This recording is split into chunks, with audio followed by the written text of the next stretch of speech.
Assalamualaikum warahmatullahi wabarakatuh. Perkenalkan, saya Winda Sanosa dengan NIM 0603128128192408.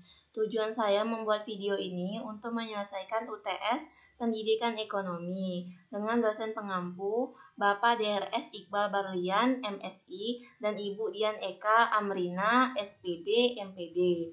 Pada video ini, saya akan memaparkan permasalahan ekonomi pendidikan, yaitu pengangguran terpelajar, serta memberikan solusinya. Ribuan sarjana baru Indonesia sama-sama merayakan kelulusan lewat cara yang tak pernah terbayangkan, yaitu upacara wisuda online. Universitas 11 Maret Surakarta menggelar wisuda secara daring atau online. Dan kini setelah lulus, mereka semua menghadapi ketakutan yang sama-sama takut jadi pengangguran. Inilah dampak tak terhindarkan dari pandemi COVID-19 terhadap ekonomi.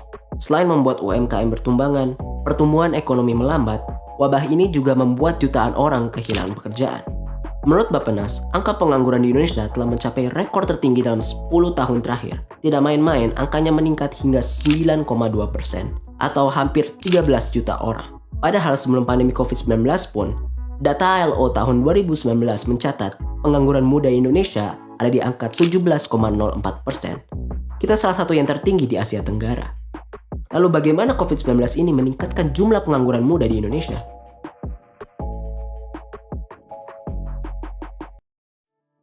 Ada dua alasan kenapa pengangguran muda di Indonesia meningkat akibat COVID-19. Yang pertama, lapangan kerja yang ada sudah menyempit. Resesi akibat COVID-19 telah menyebabkan banyak karyawan dipecat atau dirumahkan tanpa digaji karena perusahaan ingin melakukan efisiensi agar selamat. Jangankan membuka lowongan baru, karyawan yang ada saja mereka kurang-kurangi. Si COVID ini mempengaruhi supply dan demand, termasuk di tenaga kerja juga kan, karena orang banyak yang harus stay home atau enggak demand terhadap produk turun, terus nggak bisa ke kantor, nggak bisa produksi. Jadi mungkin karena demand dari produk industri turun, ya mereka juga demand mereka untuk new graduates juga berkurang. Selain itu, iklim bisnis yang tidak pasti juga memicu perusahaan untuk berhati-hati dan selektif dalam merekrut pegawai baru. Mereka tidak mau salah memilih orang.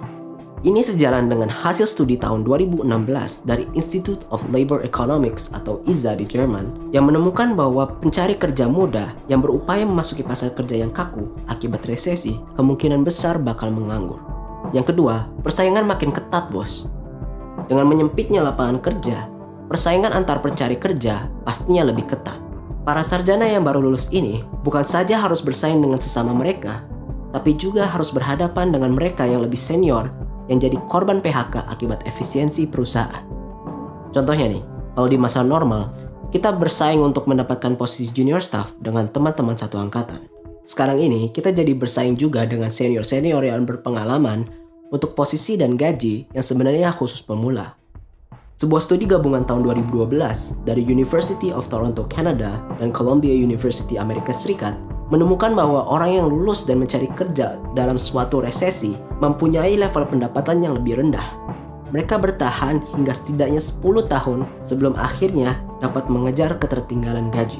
Di saat seperti ini, para lulusan muda pun terpaksa akan menerima pekerjaan dengan gaji rendah yang peluang berkembangnya kecil dan jenis pekerjaan yang sebenarnya tidak menuntut kualifikasi dan kompetensi yang mereka miliki.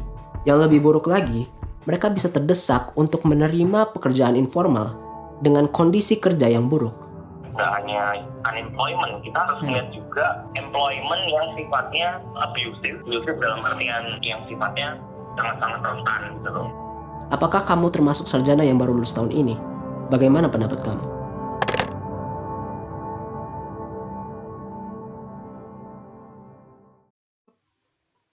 Dari video yang telah saya paparkan tadi, diketahui bahwa angka pengangguran di Indonesia setiap tahunnya selalu meningkat dikarenakan oleh pengaruh COVID-19 yang mempersulit lapangan pekerjaan serta banyaknya orang yang terkena PHK. Dan juga banyak pengangguran terpelajar yang mana merupakan output dari universitas yang tergeser karena seniornya juga telah mencari pekerjaan yang mana seniornya itu lebih berpengalaman daripada dirinya. Pada saat itu, output dari universitas merasa bahwa hal itu tidaklah baik untuk dirinya, sehingga ada yang memilih untuk menjadi pengangguran karena tidak sesuai dengan minat dan bakat yang telah ditempuh di universitas, serta ada juga yang mencari pekerjaan yang tidak sesuai dengan minat dan bakat yang telah ditempuhnya di universitas.